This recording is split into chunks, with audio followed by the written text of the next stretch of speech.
500 रुपया का नोट पड़ा हो तो आपके पैरों में फेविकोल चिपक जाएगा, आगे नहीं बढ़ सकते। 500 का नोट आपको हिला देगा, आप ऐसे हो गए बार बार, और फिर आसपास देख के धीरे से उठा लो। 500 रुपया आपको आगे नहीं बढ़ने देगा। अगर 10-20 नोट 500 के पड़े हो और आसपास कोई हो ना, और आपको फिर उनको क्रॉस करना हो, निकल जाना हो वहां से, फिर आपकी परीक्षा होगी कि आप कितने बहादुर हो कि आप उनको रौंदते हुए निकल जाओ। उनका कोई महत्व ना हो, जैसे रद्दी कागज ऐसे तुम्हें, लेकिन ऐसा नहीं होगा। अगर एक कदम चलोगे, पीछे 500 का नोट है, आगे 2-4 नोट पड़े हैं, तो आसपास पहले दृष्टि जाएगी, कोई देख तो नहीं रहा है, फिर धीरे से उठा लेंगे। भले हम वो कहीं दान पेटी में डाल दें, लेकिन उठा जरूर लेंगे। क्यों उठा लिए? क्योंकि महत्व है, धन में महत्व है, भोगों में महत्व है। तो ये कहने की बात अलग है कि अरे भाई हमें स्वर्ग के सुख नहीं चाहिए, हमें मोक्ष नहीं चाहिए, हमें प्रेम चाहिए। हम तो ठुकरा देते हैं स्वर्ग के सुखों को, मोक्ष को ठुकरा देते हैं, और 500 का नोट ठुकरा के आगे नहीं बढ़ सकते हैं। अगर गुलाब जामुन और मिठाई की बात आ जाए तो मुंह में पानी आ जाएगा, और ठुकरा देते हैं मोक्ष, ब्रह्मानंद। ये सब कहने की बातें हैं। स्वर्ग के दिव्य दिव्य भोगों को ठुकरा सके ऐसा भगवत प्रेमी महात्मा ही केवल होता है। नहीं, एक अप्सरा उतर आती है तो बड़े बड़े ऋषि मुनि जो है ना, भ्रष्ट हो जाते हैं, अपनी स्थिति से गिर जाते हैं। और मोक्ष सुख तो बहुत बड़ा सुख है, भगवान के प्रेमी जन उसे ठुकरा देते हैं। मोक्ष सुख को अगर कोई ठुकरा पाया तो भगवत प्रेमी महात्मा, जो अभी स्वर्ग के सुख जानते नहीं। अब जैसे पहले ऋषि मुनियों के पास जो है अप्सराएं आया करती थी, बोले अमुक ऋषि के पास, जैसे विश्वामित्र जी के पास बोले मेनका जी आई, उनके पास अमुक आई। अब नहीं आती है, जरूरत है नहीं। वो तो जो समस्त इंद्रियों पर विजय प्राप्त करके मृत्यु लोक के समस्त भोग प्रणाली को रौंद दिया और हेरा नहीं उनकी तरफ, तब दिव्य लोकों की अप्सराएं उनके सामने आती है। यहां दिव्य आने की जरूरत है नहीं। तो स्वर्ग के सुख तो तब उतरे ना जब मर्त्य लोक के सुखों का विजेता हो। जब मर्त्य लोक के सुखों में ही भ्रष्ट हो गया तो स्वर्ग के सुख की बात क्या। मूढ़ता मत करो, लक्ष्मी के पीछे मत भगो, प्रभु के भजन में लग जाओ। लक्ष्मी मां है, वो तुम्हारी सेवा करने लगेगी। प्रायः सब लक्ष्मी पति बनना चाहते हैं। ध्यान से देखो, लक्ष्मी के स्वामी धनाभिमानी कभी नहीं बन सकते। लक्ष्मी जी ने किसी का वर्ण ही नहीं किया। जब समुद्र से प्रकट हुई तो सब विराजमान थे। लक्ष्मी जी ने उनका वर्ण किया जो लक्ष्मी जी की तरफ देख भी नहीं रहे थे, श्री भगवान का। लक्ष्मी मां है, जगत माता है।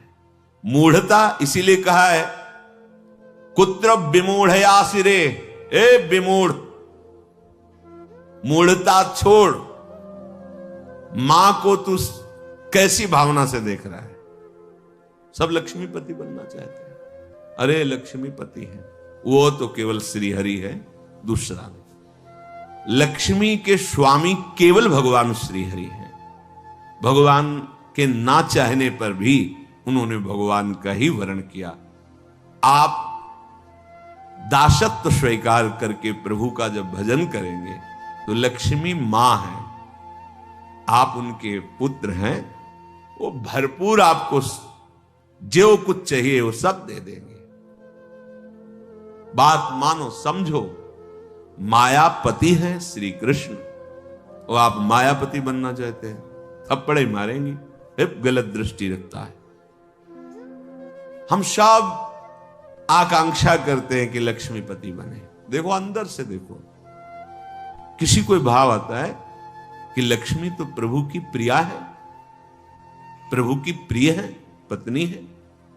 अगर हम प्रभु का भजन करेंगे तो माता हम पर कृपा करेंगे, पर हम माता नहीं मानते और जानते हैं कि माता की तरह भरण पोषण लक्ष्मी जी के ही द्वारा हो रहा है, उन्हीं का वैभव। तो आप स्वामी मत बनिए, मूढ़ता त्यागिए। अगर आप लक्ष्मी के पीछे भागते हैं स्वामी बनने के लिए तो दंड ही मिलेगा। वैसे माता जी की पर्सनल सवारी जो है लक्ष्मी जी की, वो जानते हो क्या है? उल्लू। मतलब जो सार था वो मिला नहीं, असार में भटकते रहे। जब तुम ऐसा कुछ करोगे अगर वो अकेले आए भी ना तो उल्लू बना देंगे।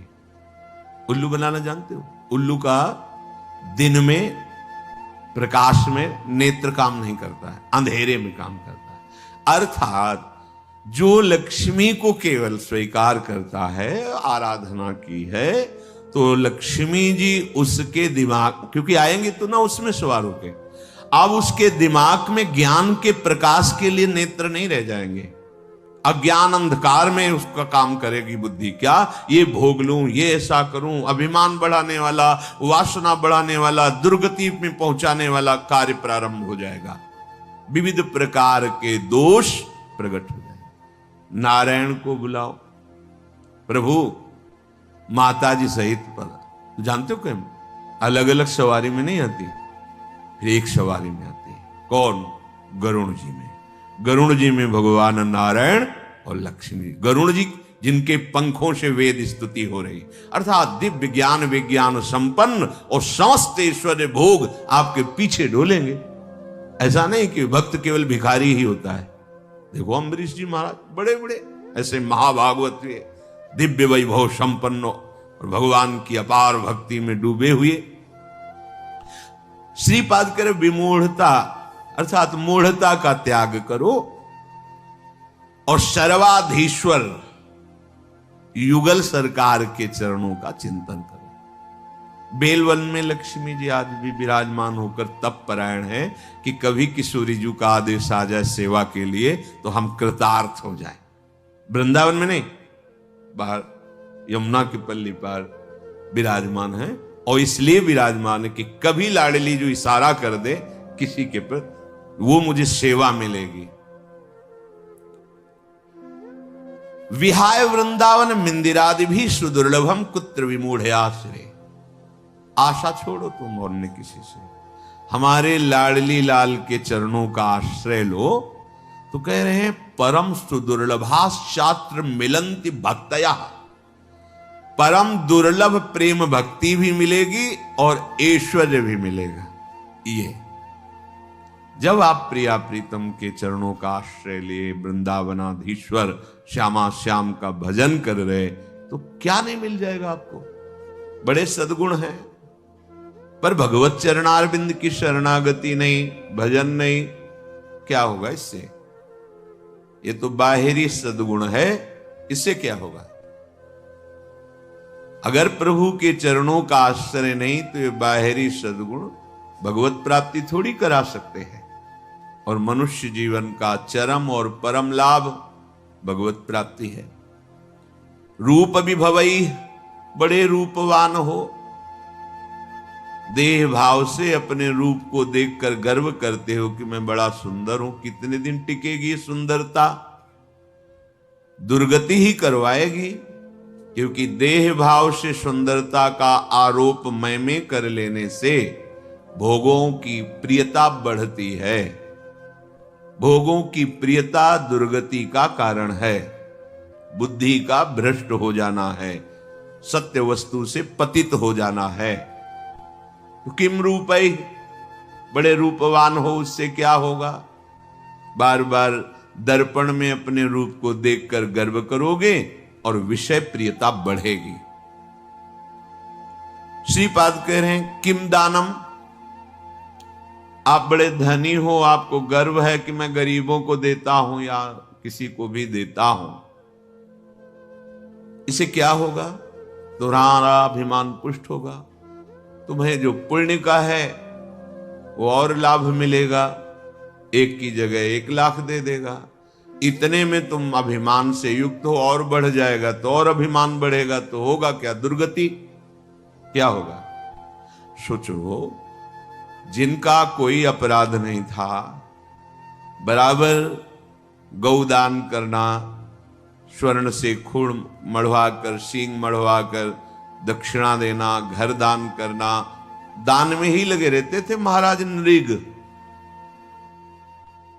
चूक हो गई, जो ब्राह्मण दान नहीं लेता था उसकी गाय आ गई गौशाला में, उनको क्या पता, उन्होंने किसी ब्राह्मण को दान कर दिया। जिसने दान लिया वो लेके जा रहा था, जिसकी गाय थी वो कभी दान लेता नहीं था, उसने कहा ये तो गाय मेरी है। बोले नहीं, ये तो मेरी है क्योंकि अभी महाराज नृग ने दिया है, चलो महाराज के पास। वहां गए, उसने कहा महाराज आपने गाय हमें दी? हां दी।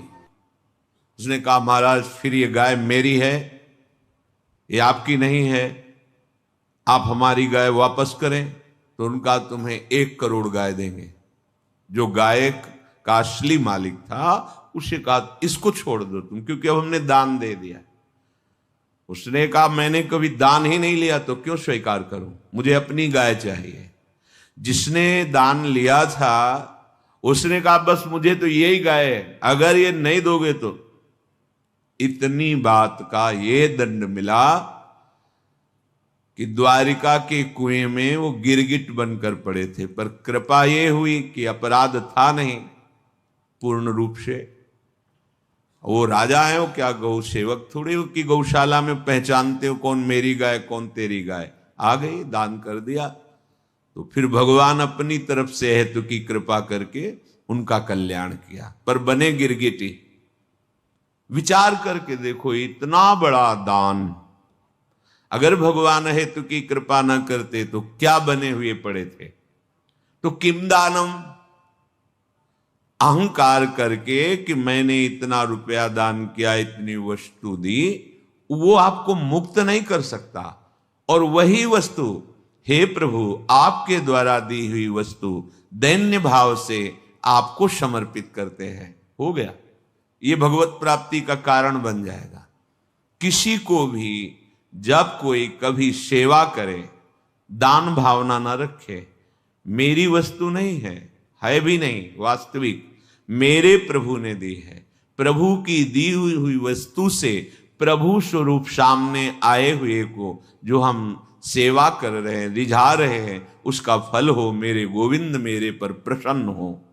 त्वदीयं वस्तु गोविंदम तुभ्यमेव समर्पये। हे प्रभु आपकी दी हुई वस्तु आपको, ये दान नहीं, ये भगवत प्राप्ति का हेतु है, ये सेवा है। किम दानम, बहुत दानाभिमान है, दान करते हो, एक की जगह लाख दे देगा मेरा मालिक महालक्ष्मीपति है, महाऐश्वर्यवान है, महान विभूतियां उनके चरणों की आराधना करती रहती हैं। श्रीपाद कह रहे हैं यज्ञ आदि भी, बड़ी बड़ी यज्ञ करते हो पर भगवान की शरण में हो करके उनकी भक्ति का भाव नहीं, तो क्या होगा यज्ञ से। देखो यहां के ब्राह्मण मथुरा के यज्ञ कर रहे थे, भगवान ने अपने सखाओं से कहा जाओ तुम्हें भूख लगी है तो उनसे मांग लो, जाकर कह दो श्री कृष्ण बलराम आज इधर गौवें चराते हुए आए हैं, हमें थोड़ा सा भोजन दे दो। गए, साष्टांग प्रणाम किया और कहा हे विप्रो, भगवान श्री कृष्ण बलराम जी पधारे हैं सखाओं के साथ, उनको भूख लगी, थोड़ा सा भात दे दो, अन्न दे दो। उन्होंने अनसुनी कर दी। वो गए, बोले प्रभु देने की तो बात जाने दो, बोले ही नहीं, देखे ही नहीं। बोले तो उनकी पत्नियों के पास जाओ। वो कहा प्रभु जब पति ऐसे निष्ठुर हैं तो पत्नियां कैसे दे सकती। बोले नहीं, वो मेरी बड़ी भक्ता है क्योंकि मेरी चर्चा सुनती रहती है।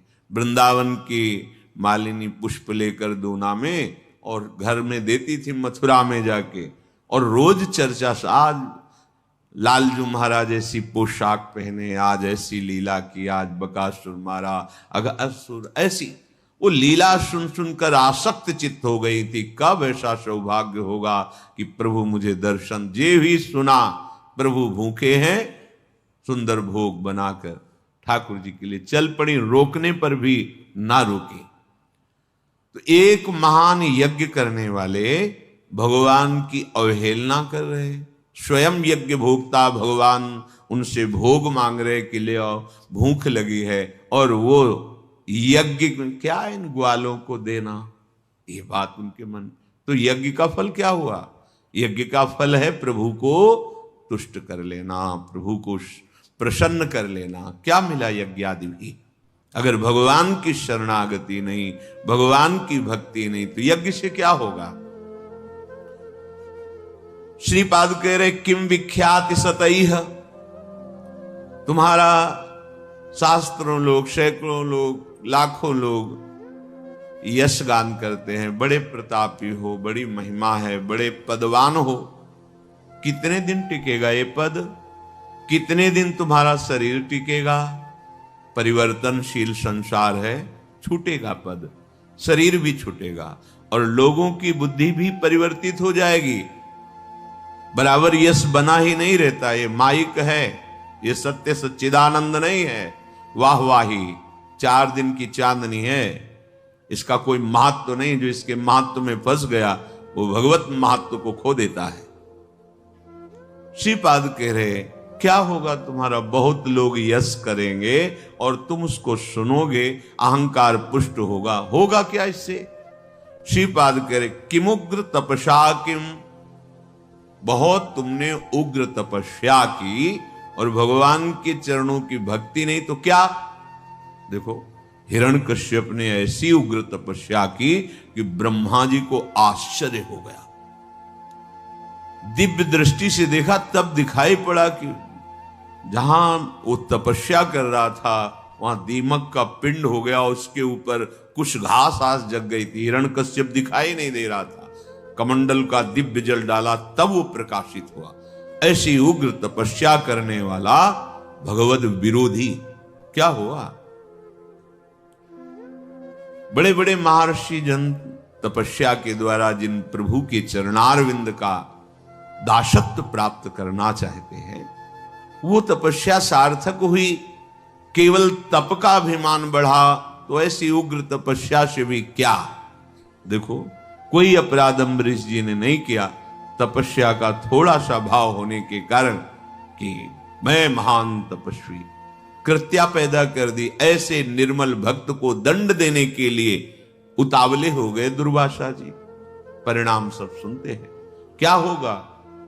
श्रीपाद कह रहे न्यास योगादि भी बहुत आपको ज्ञान है, करन्यास, ये न्यास योग, लेकिन प्रभु के चरणों में प्रेम नहीं तो क्या? 1400 वर्ष अपनी मृत्यु पर विजय प्राप्त करके योग के द्वारा जीवित थे चांगदेव। बड़ा प्रभाव, सिंह पर बैठकर सांप की चाबुक लेकर ज्ञानदेव जी महाराज को अपना प्रभाव दिखा।